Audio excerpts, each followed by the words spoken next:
महिलांना उद्योजक बनवण्यासाठी राज्यात विविध योजना राबवल्या जात आहेत. राज्यातील प्रत्येक महिला लखपती आणि आत्मनिर्भर झाली पाहिजे, हे उद्दिष्ट प्रत्यक्षात उतरवण्याचे कार्य महिला व बाल विकास मंत्रालयाच्या माध्यमातून सातत्याने होत आहे, असे प्रतिपादन राज्यमंत्री मेघना साकोरे बोर्डीकर यांनी पनवेल येथे व्यक्त केले. महाराष्ट्र शासनाच्या महसूल व वन विभागाच्या वतीने पनवेल विधानसभा मतदारसंघातील नागरिकांसाठी आयोजित करण्यात आलेल्या छत्रपती शिवाजी महाराज महाराजस्व समाधान शिबिराच्या प्रसंगी त्या बोलत होत्या. मुख्यमंत्री देवेंद्र फडणवीस यांच्या वाढदिवसाचे औचित्य साधून तसेच माजी उपमुख्यमंत्री स्वर्गीय अजितदादा पवार यांच्या जयंतीनिमित्त शहरातील विरूपक्ष मंगल कार्यालयात छत्रपती शिवाजी महाराज महाराजस्व समाधान शिबिराचे आयोजन करण्यात आले होते. या कार्यक्रमाचे उद्घाटन राज्याच्या सार्वजनिक आरोग्य, पाणी पुरवठा, ऊर्जा, महिला व बाल विकास आणि सार्वजनिक बांधकाम राज्यमंत्री मेघना बोर्डीकर यांच्या हस्ते आणि भाजपचे प्रदेश चिटणीस आमदार प्रशांत ठाकूर यांच्या प्रमुख उपस्थितीत पार पडले. या शिबिराला सुप्रसिद्ध अभिनेते व दिग्दर्शक पुष्कर श्रोत्री यांची विशेष उपस्थिती लाभली होती. शिबिराच्या माध्यमातून नागरिकांच्या महसूल विषयक विविध तक्रारी व शासकीय कामांचा निपटारा एकाच छताखाली जलद गतीने करण्यात आला. या प्रसंगी जातीचा दाखला, उत्पन्न दाखला, सातबारा उतारा आणि इतर आवश्यक कागदपत्रे तातडीने उपलब्ध करून देत विविध योजनांच्या लाभार्थ्यांना मंत्री मेघना बोर्डीकर व उपस्थित मान्यवरांच्या हस्ते लाभाचे वाटप करण्यात आले.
या कार्यक्रमाला भाजपचे रायगड जिल्हा अध्यक्ष अविनाश कोळी, पनवेल महापालिकेचे महापौर नितीन पाटील, रायगडचे जिल्हाधिकारी किशन जावळे, उपविभागीय अधिकारी पवन चांडक, पनवेल पंचायत समिती सभापती रंजना वासकर, उपसभापती भूपेंद्र पाटील, जिल्हा परिषद सदस्य कमला देशेकर, प्राची जाधव, सोनाली जीतेकर, पंचायत समिती सदस्या जिज्ञासा कोळी, आरती काठे, वैशाली सावंत, वर्षा केवाळे, पनवेल महापालिकेचे स्थायी समिती सभापती बबन मुकादम, नगरसेवक मनोज भुजबळ, रामदास शेवारे, सुमित झुंझारराव, माजी जिल्हा परिषद सदस्य अमित जाधव, सरपंच सीताराम चौधरी, आनंद ढवळे यांच्यासह लोकप्रतिनिधी, प्रशासकीय अधिकारी आणि नागरिक मोठ्या संख्येने उपस्थित होते. पनवेल मतदारसंघातील शेकडो नागरिकांनी या शिबिराचा प्रत्यक्ष लाभ घेत विविध दाखले व शासकीय कामे तत्परतेने पूर्ण झाल्याबद्दल समाधान व्यक्त केले.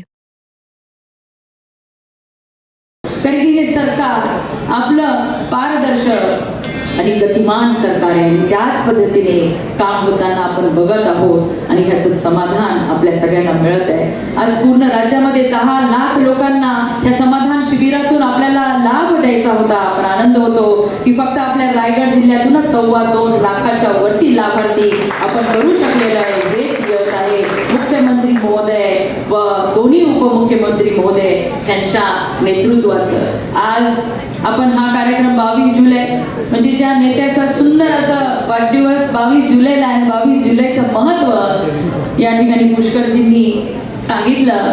पण खरंच देवेंद्रजी जे ठरवतात ते प्रत्यक्षात उतरवतात आणि त्यासाठी तेवढंच सहकार्य सुद्धा सातत्याने करतात. आणि सर्वांना की पारदर्शकतेने आपल्या व्हॉट्सअपच्या चॅटबॉटवरती आपलं सरकार चाललं पाहिजे. कुणाला कुठली अडचण असेल तर ती तात्काळ त्या अडचणीचं निराकरण झालं पाहिजे हा त्यांचा उद्देश आहे. वारंवार प्रत्येक विभागाच्या या ठिकाणी 100 दिवसाचा कार्यक्रम, मग 150 दिवसाचा कार्यक्रम आणि विभागाला सुद्धा टाइम बॉन्ड कार्यक्रम दिलेला आहे की वेळेमध्ये काम पूर्ण झालं पाहिजे. आणि म्हणून त्यांच्या वाढदिवसानिमित्त आणि दिवंगत नेते आपले कैलासवासी अजितदादा पवार यांच्या जयंतीनिमित्त हे शिबिर या ठिकाणी आयोजित करण्यात आलं. आणि आज रविवारचा दिवस असून सुद्धा बघा महासमाधान शिबिराचं आयोजन सर्व शासकीय आपल्या कर्मचारी सुद्धा या ठिकाणी आलेले आहेत. कारण की रविवारचा दिवस हा पनवेल म्हणजे नोकरदारांचा परिसर आहे आणि रविवारच्या दिवशीच आपल्या सगळ्यांना वेळ असतो आणि तुमची सोय व्हावी म्हणून प्रशांत दादांनी या ठिकाणी हा कार्यक्रम आयोजित केला. आणि सर्वांनाच त्या परिसरातील लोकांचं समाधान करायचं आहे म्हणून सर्व प्रशासनातील सर्व अधिकारी सुद्धा मोठ्या संख्येने इथे आलेले आहेत. जास्तीत जास्त लाभार्थ्यांना आजच्या दिवशी आपण लाभ देणार आहोत. पण फक्त ह्या शिबिरापुरतं न थांबता पूर्ण वर्षभर 24 तास सेवा देणारं हे आपलं सरकार आहे. आणि त्याच पद्धतीने प्रशासन सुद्धा आपल्या सेवेसाठी या ठिकाणी नेहमीच तत्पर आहे. हाच या शिबिराचा उद्देश आहे. हाच पंतप्रधान नरेंद्र मोदीजींचा, मुख्यमंत्री देवेंद्र फडणवीस साहेबांचा आणि आमदार प्रशांतदादा ठाकूर यांचा सुद्धा उद्देश आहे. आणि मोदीजींचं म्हणणं आहे सबका साथ सबका विकास. त्या पद्धतीने आपण जसजसे या शिबिराला जेवढ्या मोठ्या संख्येने आलेला निश्चितच तुमचा सुद्धा विकास झाल्याशिवाय राहणार नाही. ज्या छोट्या मोठ्या कागदपत्रांसाठी आपल्याला सरकारी कार्यालयांमध्ये जावं लागायचं आज आमदार आपल्या दारी, शासन आपल्या दारी आल्यासारखं आपल्याला वाटत असणार. आणि अशा शिबिरांना अशा यशस्वी उपस्थितीने निश्चितच आपल्या सरकारवरील, आपल्या मुख्यमंत्री यांच्यावरील, पंतप्रधानांवरील, आमदारांवरील विश्वास हा दर्शवितो. म्हणून आपल्या सगळ्यांचं या शिबिरामध्ये मी आल्याबद्दल अभिनंदन करते आणि अपेक्षा ठेवते की आपण सातत्याने आपल्या अडचणी तत्परतेने सोडून घेण्यासाठी आम्हा सगळ्यांच्या सोबत या ठिकाणी राहाल. आणि तेवढ्याच तत्परतेने आम्ही देखील या मंचावरील सगळे आमचे सहकारी आमदार साहेब तर सातत्याने असतातच, पण जिल्हाधिकारी महोदय, प्रांताधिकारी महोदय आणि सर्वच त्यांची टीम या ठिकाणी आपल्या सेवेसाठी तत्पर राहील एवढीच अपेक्षा व्यक्त करते. सर्वांना परत एकदा शुभेच्छा देते. मी सगळ्यात आधी या कार्यक्रमाच्या आयोजनाबद्दल राज्याचे आपले महसूल मंत्री सन्माननीय चंद्रशेखर बावनकुळे साहेब यांचं आणि महसूल खात्याचं कलेक्टर साहेब आपलं मनापासून आभार व्यक्त करतो. 22 जुलै म्हणजे आपल्या राज्याचे मुख्यमंत्री देवेंद्र फडणवीस साहेब यांचा वाढदिवस आणि त्याचबरोबरीनं कैलासवासी माजी उपमुख्यमंत्री अजितदादा पवार यांचा वाढदिवस म्हणजे आता दुर्दैवानं दादा आपल्यामध्ये हजर नाहीत, पण दादांचा कामाचा धडाका सुद्धा या महाराष्ट्रानं पाहिलेला आहे. आणि त्यामुळे महसूल खात्यानं ठरवलं की हा दिवस आपण लोकांच्या सेवेच्या माध्यमातून साजरा करावा, ज्याचा उल्लेख मगाशीच मुख्यमंत्री महोदयांनी केला की 29ला आषाढी ही आपली होती आणि त्यामुळे आषाढी एकादशी किंवा गुरुपौर्णिमा या सगळ्या उत्सवांच्या मुळे त्या एका दिवसामध्ये सर्वत्र कार्यक्रम करण्यापेक्षा हा कार्यक्रम सर्वत्र सगळ्या मतदारसंघांमध्ये झाला पाहिजे. आज जसा पनवेल मतदारसंघामध्ये कार्यक्रम होतोय असाच शेजारी उरण मतदारसंघामध्ये सुद्धा आजच हा कार्यक्रम संपन्न होतोय.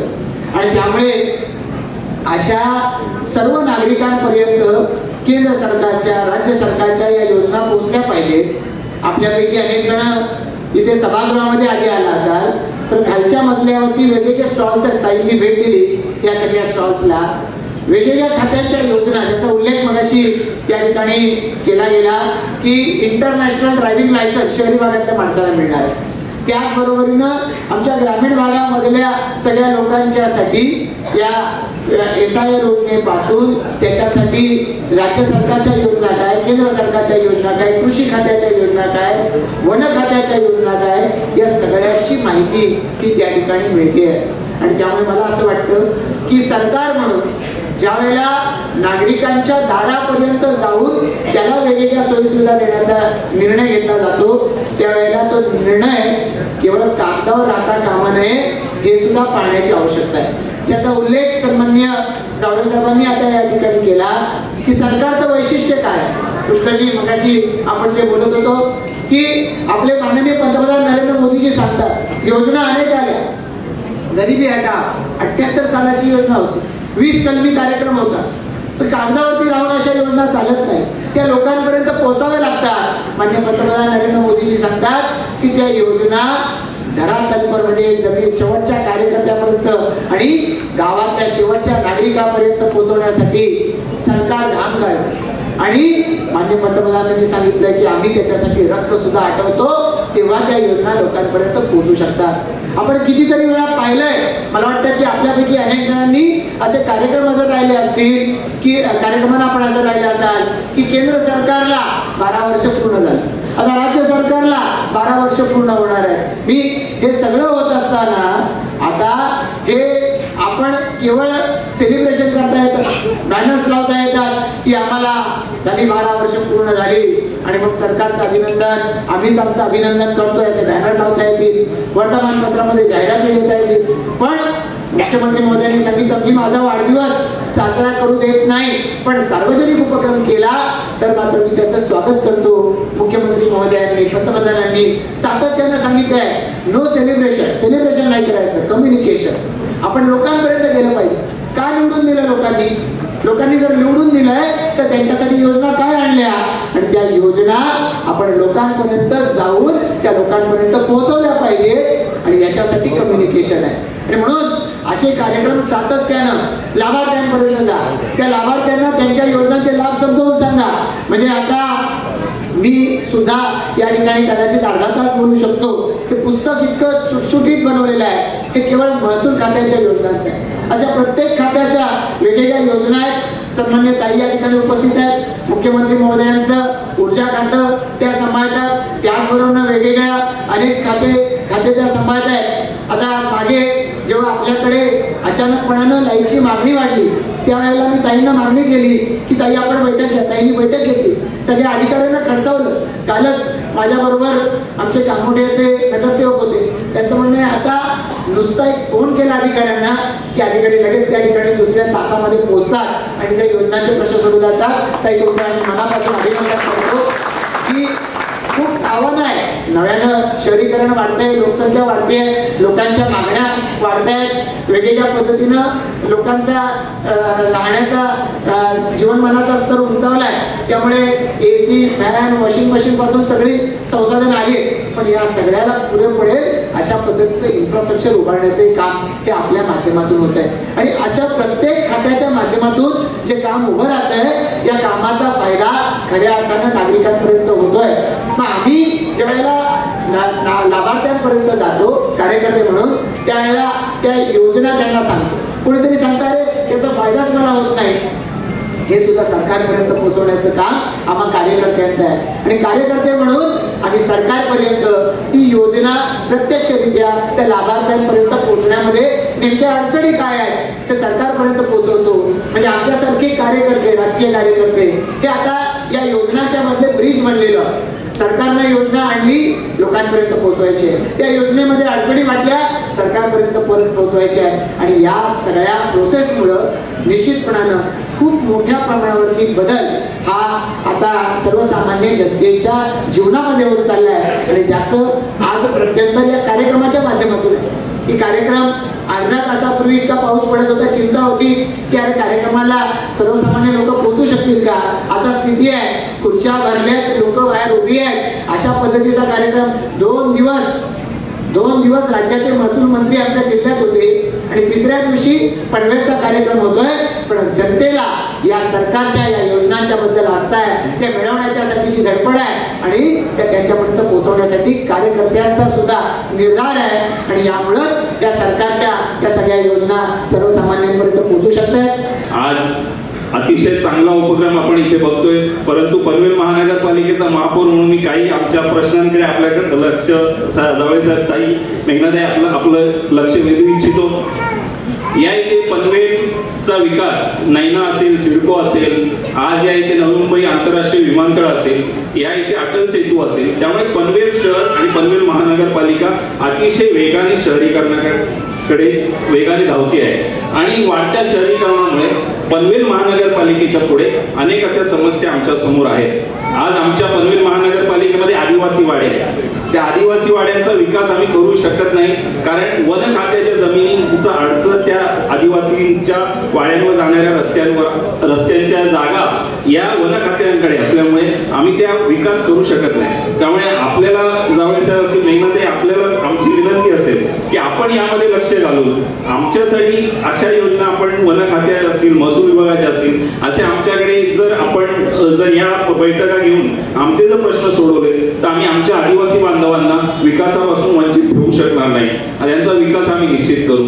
आमच्या पनवेल विभागामध्ये अनेक पुनर्विकासाच्या इमारती आलेल्या आहेत, पण पूर्वीचे आपले जे प्रकार असतात, सत्ता प्रकार असेल किंवा अनेक काही प्रकार असतात, त्याच्यामुळे मग त्यांचे जे महसूल विभागाकडचे जे सातबारे असतील किंवा त्यांच्या जे नोंदी असतील, त्यांच्यामुळे त्यांच्या पुनर्विकासाला ह्या खूप अडचणी येतात. त्यामुळे काय होतं, जे मध्यमवर्गीय कुटुंब असतात त्यांना दुसरं घर घेण्याची क्षमता नसते. आम्ही पनवेल महानगरपालिका धोकादायक इमारती ठरवून मोकळे होतो, त्यांना खाली करायला लावतो, परंतु त्यांची पर्यायी व्यवस्था आम्ही करू शकत नाही. त्यामुळे या विषयामध्ये सुद्धा मेघनाताई आपल्याला विनंती आहे की आपण लक्ष घालावं. आज माननीय आमदार प्रशांत ठाकूर साहेब यांनी माननीय मुख्यमंत्री साहेबांकडे अतिशय पाठपुरावा करून पनवेलकरांची तहान ही 2051 सालापर्यंत भागेल असा शिलार प्रकल्प आम्हाला माननीय मुख्यमंत्र्यांनी मंजूर केलेला आहे. आमची आपल्या सर्व महसूल विभागाला आणि ताई तुम्हाला आपल्याला विनंती आहे की आपण यामध्ये शिलार प्रकल्पाचं भूसंपादन असेल, ते प्रकल्पाचं भूसंपादन आपण लवकरात लवकर करून दिलं तर लवकरच हा शिलार प्रकल्प मार्गी लागला तर आमदार पनवेलकरांची ताण ही नक्कीच भागेल असा मला विश्वास वाटतो. आणि आपण निश्चितच यामध्ये आम्हाला मदत करावी याची मला खात्री वाटते. आणि आपण आज हा सर्व जनसामान्यांसाठी जो कार्यक्रम राबवला त्याबद्दल मेघनाताई आपण आल्या त्याबद्दल मी आपले समस्त पनवेलकरांकडून आभार म्हणून थांबतो. जय हिंद, जय महाराष्ट्र. 22 जुलै ह्या तारखेचं महत्व काय आपल्याला माहिती आहे का?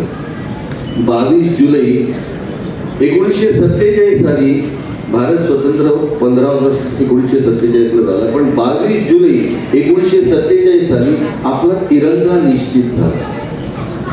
22 जुलै या दिवशी तो तिरंगा आपला जो ध्वज आहे तो निश्चित केला गेला की हा असा आपला ध्वज स्वतंत्र भारताचा असला पाहिजे. 22 जुलै हा दिवस वर्ल्ड ब्रेन डे म्हणजे बुद्धिमान लोकांचा दिवस म्हणून मानला जातो. आणि 22 जुलै 22 सप्तमांश म्हणजे पाया, शाळेत शिकलो म्हणजे या दिवशी जन्माला आलेला माणूस ज्याच्याकडे तिरंग्याचं देशप्रेम आहे, याच्याकडे बुद्धी आहे आणि तो लोकांपर्यंत अगदी पायाभूत गोष्टींसाठी पोहोचणारा आहे असा 22 जुलैला जन्मलेला माणूस होऊ शकतो. म्हणजेच आपले महाराष्ट्राचे लाडके मुख्यमंत्री देवेंद्रजी फडणवीस आणि दिवंगत नेते आपले माजी उपमुख्यमंत्री अजितदादा पवार असतील. त्यामुळे 22 जुलैचं महत्व अनन्यसाधारण हे लक्षात घ्या. आणि आज एवढ्या योजना इथे जिल्हाधिकाऱ्यांचं पण भाषण, कांडक साहेब तुमचं मनोगत ऐकलं मी, प्रशांत दादांचं मनोगत ऐकलं मी, महापौरांचं मनोगत ऐकलं. एवढ्या सगळ्या योजना सरकार दरबारी तयार होत असतात. मी अनेक वर्ष मी प्रशांत दादांना मगाशी तेच म्हटलं की पूर्वी सामान्य माणसाला सरकार दरबारी खेटे घालावे लागायचे आणि मग योजना काय त्या कळायच्या आणि त्या पोचायच्या, कळायच्या, त्यांच्या पोहोचीनुसार त्यांच्यापर्यंत त्याचे लाभ मिळायचे. हे सगळं तेव्हा घडत असताना खूप कष्ट केले जायचे, खूप कष्ट सामान्य माणसाला झेलावे लागायचे. पण आज मला अभिमानानं सांगावं असं वाटतंय की 2014 पासून लाभार्थ्यांची संख्या वाढली. याचं कारण सरकारी योजना ह्या सर्वसामान्य माणसांपर्यंत पोहोचवण्यासाठी ही सर्व मंडळी दिवस रात्र मेहनत घेत आहेत, रक्ताचं पाणी करतायत आणि या योजना तुमच्यापर्यंत पोहोचवण्यात, आपल्यापर्यंत पोहोचवण्याचं काम करतायत. त्यामुळे लाभार्थ्यांची खरंच चांगली गोष्ट आहे. मी उरणला पूर्वी जेव्हा यायचो तेव्हा आम्हाला आधी लॉन्चने मोरा बंदरावर उतरावं लागायचं, मग टांग्याने घरी जावं लागायचं. त्यानंतर सिडकोचं जे उद्घाटन झालं आणि सिडकोमुळे आम्हाला एसटीने बसने यावं लागत. आता ट्रेन आली, म्हणजे या भागाचा विकास होताना बघतोय मी. तुम्ही म्हणालात त्याप्रमाणे इकडे विमानतळ पण आहे, बंदर आहे, पोर्ट्स आहेत. इथे मोठ्या प्रमाणावरती इथे लोकांना काम मिळते, लोकांच्या हाताला काम मिळते. आणि हे काम मिळणं, लोक जर जेव्हा घरी असतात कामाशिवाय तेव्हाचे दिवस कसे असतात हे मी सुद्धा अनुभवले. पण इथे आज या तालुक्यातल्या प्रत्येकाच्या हाताला काम आहे, ही खूप आनंदाची आणि समाधानाची गोष्ट आहे. आणि त्यासाठी प्रकाश ठाकूर तुमचं खरंच मनापासून कौतुक आहे. माननीय मुख्यमंत्री महोदय यांचा वाढदिवस आणि दादांची जयंती कशा पद्धतीने साजरी करावी याची संकल्पना राज्याचे कर्तव्यदक्ष असे महसूल मंत्री, अतिशय विजनरी असे महसूल मंत्री त्यांनी मांडली. आणि जनतेची सोय व्हावी, जनतेला सुविधा निर्माण व्हाव्यात आणि त्यांचं काम सहज त्यांच्या दारापर्यंत जाऊन गेलं पाहिजे, अशा प्रकारचा काहीतरी लाभ जर देता आला तर तशा पद्धतीने हा कार्यक्रम करावा अशी संकल्पना मांडली. आणि माननीय मुख्यमंत्री महोदयांनी परवानगी घेऊन या कार्यक्रमाला करण्यासाठीचा त्यांनी GR काढला. काल माननीय महसूल मंत्री महोदयांना एकाने प्रश्न विचारला की या अभियानाला छत्रपती शिवाजी महाराज महाराजेश्वर अभियान असं नाव का दिलं किंवा महाराजांचं नाव का देण्यात आलं. त्यांनी अतिशय चांगलं उत्तर दिलं. आपल्या देशाला एक राजकीय क्रांती म्हणूया, छत्रपती शिवाजी महाराजांनी स्वराज्याची निर्मिती केली आणि ती पहिली राजकीय क्रांती होती जगातली. आणि महाराजांनी आपला राज्याभिषेक आपल्या रायगड किल्ल्यावरती केला आणि महाराज छत्रपती झाले. या देशाला 14 तळे, मार्च 14 त्या ठिकाणी बाबासाहेबांनी 14 तळ्याचा सत्याग्रह करून सामाजिक क्रांती दिली, ती झाली दुसरी क्रांती. तिसरी अशी क्रांती आहे जी आपल्याला फार कमी माहीत आहे. आता आपण ज्याचा उल्लेख केला, कुळ कायदे, टेनन्सी कायदे, ह्या सगळ्या कायद्याचं जे मूळ आहे, उगमस्थान आहे, ते अलिबागमध्ये चरी नावाचं गाव आहे. त्या ठिकाणी 1932ला पूर्वी असं होतं की जमिनी सगळ्या खोतांच्या होत्या आणि जमिनीवरती आपले काम करणारे जे होते ते खंडकरी होते. म्हणजे ते जमीन कसायची, 75% उत्पादन खोताला द्यायचं आणि 25% उत्पादन वर्षभर राबून स्वतःकडे ठेवायचं. म्हणून 1932ला चरी या ठिकाणी रायगड जिल्ह्यातल्या सर्व शेतकऱ्यांनी संप केला. तो संप 7 वर्ष चालला, 7 वर्ष. आणि या संपाचं जे नेतृत्व होतं ते NN पाटील आपल्या अलिबागचे त्यांनी केलं आणि त्यांच्या सोबतीला त्याला खंबीर सपोर्ट आणि मार्गदर्शन केले डॉक्टर बाबासाहेब आंबेडकरांनी. आणि त्या चरीच्या 7 वर्ष चाललेला संप, त्या संपातून नंतर कसे त्याची जमीन ही संकल्पना पुढे आली आणि त्यातून हे कुळ कायदा जन्माला आला. त्यामुळे रायगड जिल्हा आणि पूर्ण महाराष्ट्राला नाहीतर अख्ख्या भारत देशाला टेनेसीच्या कायद्याचा एक चांगला कायदा मिळाला. आणि जो शेतकरी वर्षानुवर्षे राबत होता, दुसऱ्यासाठी उत्पादन काढत होता, त्याला कुळ कायदा हे आपल्या जिल्ह्याने दिलेला आहे. ती शेतकरी क्रांती, तिसरी क्रांती या जिल्ह्यासाठी. आणि चौथी क्रांती झाली ज्या भागात तुम्ही आम्ही बसलो, या भागामध्ये सिडको आली. आणि या सिडकोच्या विकासासाठी मुंबईची खूप मोठी तिथे गर्दी होती आणि मुंबईचं प्रेशर कमी करण्यासाठी शासनाने निर्णय घेतला एक नवीन शहर वसवण्याच्या सिडकोच्या माध्यमातून. आणि हे सिडकोचं शहर वसवण्यासाठी आपण सगळ्या लोकांनी या भागातल्या आपल्या जमिनी सिडकोला दिल्या, आपल्या जमिनीचा त्याग केला आणि ही विकासाची चौथी क्रांती सुद्धा ही आपल्या रायगड जिल्ह्यामध्येच घडलेली आहे. असा रायगड जिल्हा एकानंतर एक वेगवेगळ्या प्रकारच्या क्रांतिकारक निर्णय आणि क्रांतिकारक निर्णय अंमलबजावणीचं स्थान असलेला जिल्हा आहे. त्यामुळे तुम्ही आम्ही खूप भाग्यवान आहात. आपण या जिल्ह्यामध्ये राहता, तिथे काम करतात. मलाही ते भाग्य लाभलं. या जिल्ह्यामध्ये जिल्हाधिकारी म्हणून कामकाज करतो आणि छत्रपती शिवाजी महाराजांच्या पदस्पर्शाने पावन झालेल्या जमिनीमध्ये काम करताना आम्हाला तुम्हाला खूप चांगला आनंद मिळतो आणि वेगळी प्रेरणा मिळते. आपल्याला माहित आहे की देश स्वतंत्र झाला आणि संविधानाचं राज्य सुरू झालं. पीडित शेतकऱ्यांना त्या ठिकाणी बळ देणं आवश्यक होतं. पीडित शेतकऱ्यांना त्या ठिकाणी स्वतःच्या पायावर उभं करणं आवश्यक होतं. समतेचं राज्य प्रस्थापित करणं आवश्यक होतं. अशा वेळेस या आपल्या नवभारताचे जे शिल्पकार होते या सर्वांनी त्या ठिकाणी पायाभूत सुविधांचा एक डोंगर त्या ठिकाणी उभा केला आणि विविध कायद्यांची निर्मिती केली. हे विविध कायदे म्हणजे कोणते? कुळ कायदा, तुकडेबंदी कायदा, सिलिंगचा कायदा. आज पनवेलसारख्या विभागात जर आपण विकास किंवा शेतकऱ्यांना जो फायदा त्या ठिकाणी होत आहे तो या महसूल विभागाच्या कर्मचाऱ्यांनी त्यावेळेस जी कुळ कायद्याची अंमलबजावणी केली, कुळांना मालक बनवलं. सिलिंग जी अतिरिक्त जमीन ठरली होती इनामदाराकडची, सावकाराची, ती अतिरिक्त ठरवली, ती भूमी इनांना वाटप केली आणि त्या अनुषंगानं हे फायदे आज आपण या पनवेलसारख्या नवविकसित भागामध्ये घेत आहोत. आता काळ बदललेला आहे, शहरीकरणाचं प्रमाण खूप मोठ्या प्रमाणात वाढलं आहे. कायद्यामध्ये देखील तसे बदल अपेक्षित आहेत आणि तसे बदल केले जात आहेत.